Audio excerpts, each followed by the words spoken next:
Question one is this. What would it take for the Seahawks to sign Geno Smith this week before they have to play another game? Yeah, I'm going to say $33 million per year. And I'm not entirely pulling that number out of nowhere. It is loosely based on the franchise tag. And when we hear conversations about potential negotiations like this, we think of teams using the franchise tag as leverage against the player, but that can also sort of work the other way around here.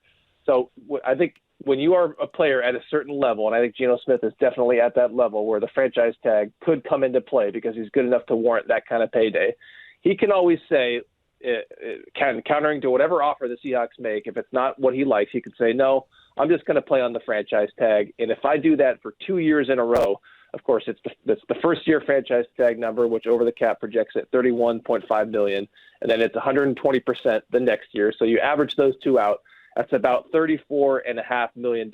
Now, if you're doing it now, meaning you're taking the injury risk off the table over these final 8 games, then maybe there's a little bit of give and take, and so that's how I arrive at $33 million.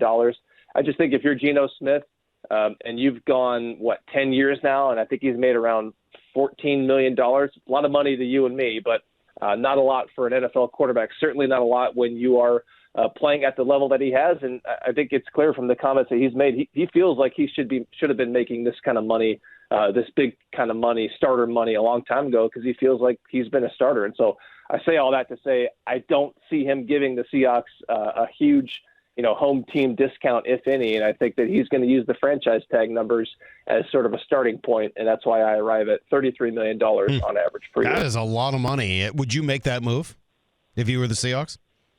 Yes, I would. You'd spend $33 million on Geno Smith? I would not do it until the season is over. I would use these final 8 games, but if he's playing like he is right now, yeah, $33 million, that's obviously a huge raise from what he's making now, but that still puts him, 11th, 12th in terms of, quarterbacks, in terms of annual average. And so, he's playing at a really high level. And I know he has not done this for more than, half a season, but if he does this for a full season, I don't know. I think it's better than the alternatives. Yeah.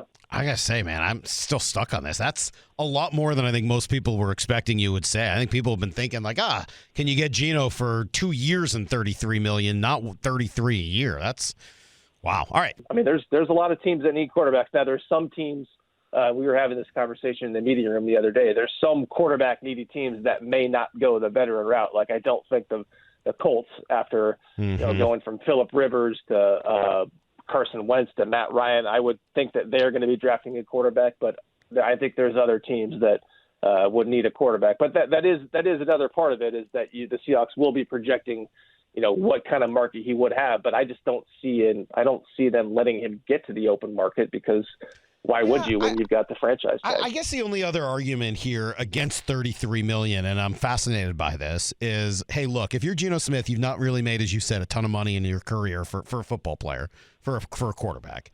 What if you're offering a 2 or 3 year deal? No, you're not going to get 33 a year, but you could take care of yourself for the next few years because you don't know how long this thing is going to last. So what if I'm offering you $45-50 million over 3 years? That's a whole lot of money.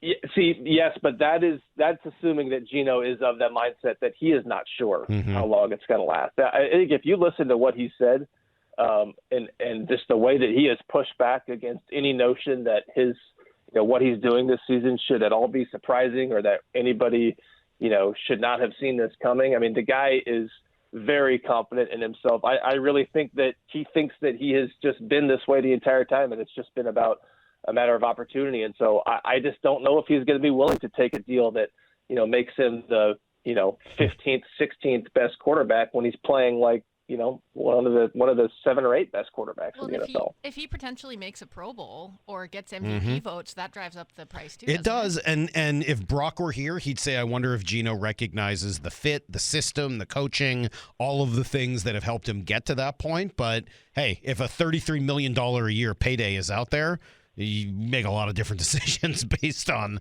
that amount of money. Brady, thank you. You've given us something to think about, something to talk about.